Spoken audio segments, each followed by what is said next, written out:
Welcome my friends, this is Shadi from Britishey Training Center. This is a whole new program, and the name of this program is Frameworks.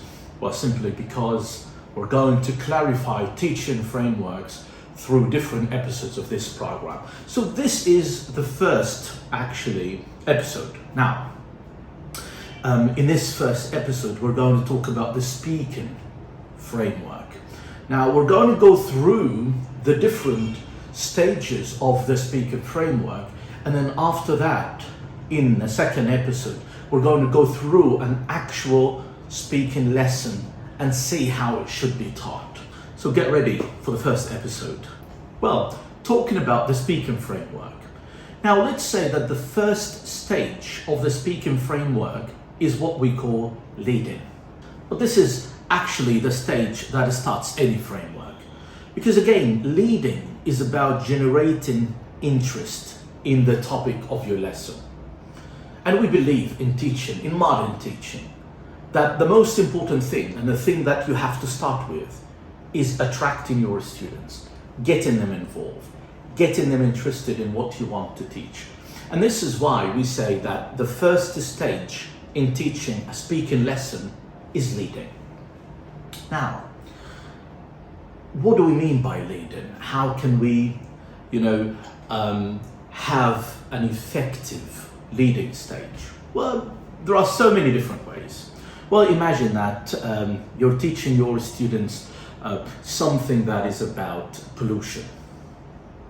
Then one of the ways you can start your leading with is to show your students a shocking picture. And then you start asking them questions like, what do you see in the picture? How does it make you feel? Or maybe you can make it more student-centered by getting the students to discuss what they see in the picture and how this picture makes them feel. But not only pictures, it can be actually a line of poetry about pollution. It could be a quote about pollution. It could be actually some shocking statistics about pollution.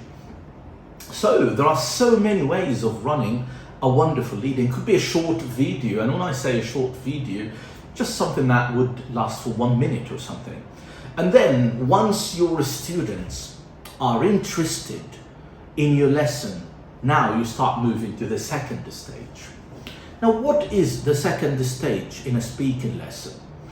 It's, my friends, it's something that we call preparation. Now, why do we have this stage? What is the rationale behind it? Well, as the name tells, it's to prepare your students for the speaking activity. Someone might say, but what do you mean by this exactly?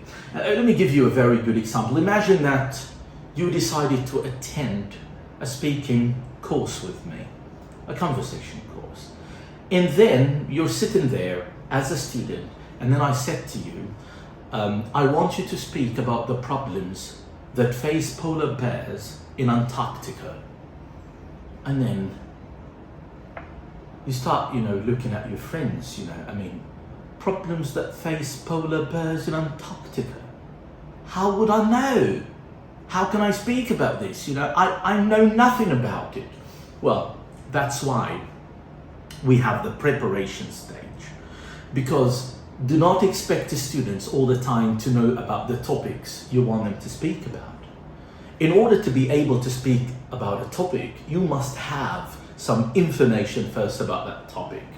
I can't ask you to talk about the problems facing teachers in Egypt when you don't know anything about that. I can't ask you to talk about how we can have a better medical care systems in Egypt without giving you some information about this. And if we think about information, where do we get information from in reality? Let's think about it. We get information from either reading or listening. That's what we do. Someone might say, Shadi, sometimes we watch programs. Yes, listening again. So we're talking about here reading and listening, which means that the second stage in a speaking lesson must be about some reading or some listening. Why some reading or some listening? Because you need to give those students some input before you ask them for some output. That makes sense. You cannot ask them to give you some output when they don't have any input at all. Well, that's a big problem here, right? So, if we want them to speak about problems facing polar bears in Antarctica, give them an article speaking about that to read. And when I say give them an article followed by questions. So don't just go to your students and say, I want you to read that article. That's not enough. Design questions on that article and say, I want you to read it and answer the questions. Or I want you to listen to this program talking about problems facing polar bears and answer these questions. And this is the preparation stage. Now, after the preparation stage, there is a third stage that we call useful language. Because again, remember, in order for your students to be able to speak about a topic, they need two things. They need ideas and they need language. They can't do the activity, they can't do the speaking task without these two. So in the preparation stage, you give them information through a listening or a reading activity. Now, in the useful language stage, you can design some practice activities so that the students practice the language they would need in the speaking task. Someone would say, give me an example. Now, if we're talking about pollution, then students would need descriptive language. They would also need to be able to express maybe their anger. They need to be able to give solutions and pieces of advice. And they need to learn how to give suggestions. If you're asking them to find solutions for the pollution problem you have, then again, you need to think carefully about your speaking task. If you want your students to talk about their last holiday, then you need to think about the words they will need. You need to think about words related to spending holidays and vacations, maybe words related to spending time by the beach, words related to visiting different, famous sites in a country or something. So you need, as a teacher, to think about what your students will need in terms of language in order to be able to do this speaking task. And then finally, you come to stage number 4, which is the speaking task. And this is actually your main aim. This is what you've been, working with your students in order to reach, the speaking task. And in a 45-minute lesson, like those ones delivered at so many schools in different parts of the world, also in teacher training courses like CELTES, CELTIS, or CELTES, CELPI. Again, if your teach and practice lesson or if your real lesson lasts for 45 minutes, try to allocate 20 minutes for the speaking task. Why? Because it's your main aim. 20 minutes out of 45 minutes for the speaking task. And get the students to work together or in groups, and they talk, and when they finish you still have time, change the partners, get them to repeat the activity or be ready with another speaking task. Like, do your best to make them speak for 20 minutes. Now, so if we look at the stages from the very beginning, it's leading first, getting them interested. Then we know that in order for students to speak well, they need ideas and they need language. So in the preparation stage, we give them ideas. In the useful language stage, we give them the language they need for the task. And then we come to the last part after the speaking task, which is feedback. And feedback is usually divided into two parts: content feedback and language feedback.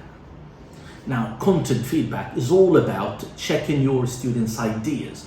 And it's very important to respond to your students' ideas first. I know many teachers who would rush to focus on students' mistakes and errors in the feedback stage without responding to their ideas, which which is something that doesn't make sense, because in reality, even if you're speaking to people and you're making mistakes, they don't tend to correct your mistakes if they understand the message. So trying to correct your students' mistakes without paying attention to the message is very unnatural. So what I would say is, pay attention to students' ideas. Start by asking them questions like, which country would John love to visit? Why? What did he say to you? Or you say, so what are the solutions for the pollution problem? Give me an answer. What do you think? What was your friend's opinion? So ask them about their ideas. Make them feel that their ideas are very important, because truly, in real life, this is what is important. The message. If the message is clear, then people will ignore inaccuracies. Then, in order to make your students better in terms of language, after you're finished with the content feedback, move to the language feedback. And also in the language feedback, a lot of teachers would jump to errors and mistakes. And I would say, start with the great structures you heard from your students and put them on a board.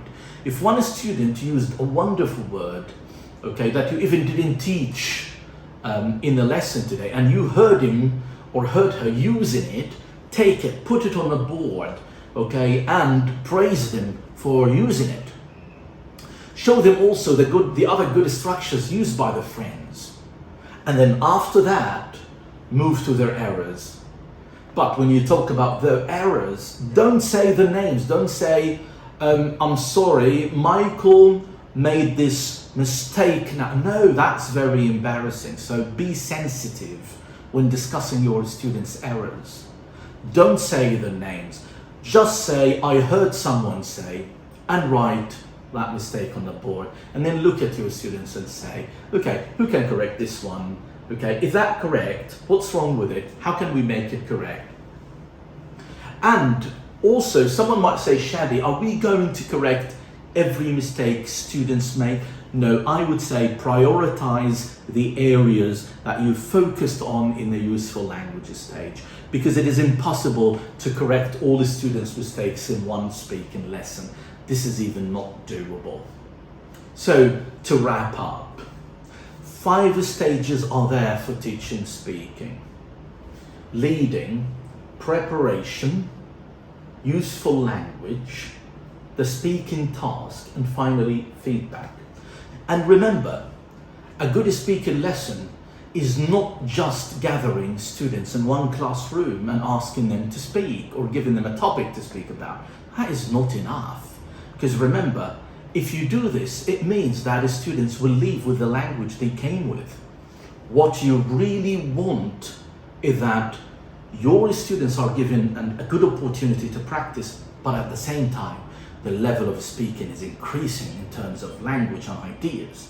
And this is why never ever neglect or ignore the preparation stage and the useful languages stage.